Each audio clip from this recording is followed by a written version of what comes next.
Your honour. மாமா, ஆள் பாக்குறதுக்கு ரொம்ப சிம்பிளா இருக்காரு. இவர் எப்படி?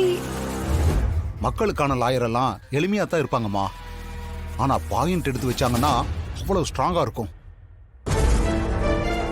யுவர் ஆனர், எனது கட்சிக்காரர் ரகுராம் ஊர்லயே பெரிய மனிதர். இவர் குடும்பத்தில் முன்னோர்கள் எல்லோருமே காலம் காலமாக ஊரோட பஞ்சாயத்து தலைவராய் இருந்து பெரிய பெரிய வழக்குகள்லாம் விசாரிச்சு நேர்மையான முறையில தீர்ப்பு சொன்னவங்க. அந்த வம்சாவழியில வந்த ரகுராம் இப்ப ஊரோட பஞ்சாயத்து தலைவரா இருக்கார். இவரும் பஞ்சாயத்துக்கு வரக்கூடிய பல பிரச்சனைகளுக்கு நல்ல தீர்ப்பு சொல்லியிருக்கார். இவர் நேர்மையானவர், கொடுத்த வாக்க காப்பாத்துறவர். ஊர்ல அவங்களுக்குன்னு பெரிய ஒரு மரியாதையே இருக்கு. அப்படிப்பட்ட ஒருத்தர் மேல ஒரு பெரிய குற்றச்சாட்டை சுமத்தி இருக்காங்க. அதனால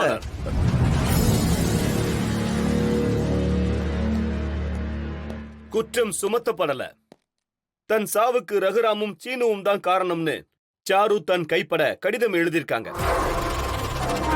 அந்த லெட்டரை சாரு தான் கைப்பட எழுதினாங்கன்னு ஆதாரம் இருக்கா? அது சாருவோட கையெழுத்து தான். ஒருத்தரோட கையெழுத்து போல இன்னொருத்தர் எழுத முடியாதா என்ன? Objection your honour. எதிர்த்தரப்பு வக்கீல் அவருடைய வாதத்தை முழுசா சொல்லி முடிக்கட்டும். அதுக்கப்புறம் நீங்க சொல்ல வேண்டியதை சொல்லுங்க.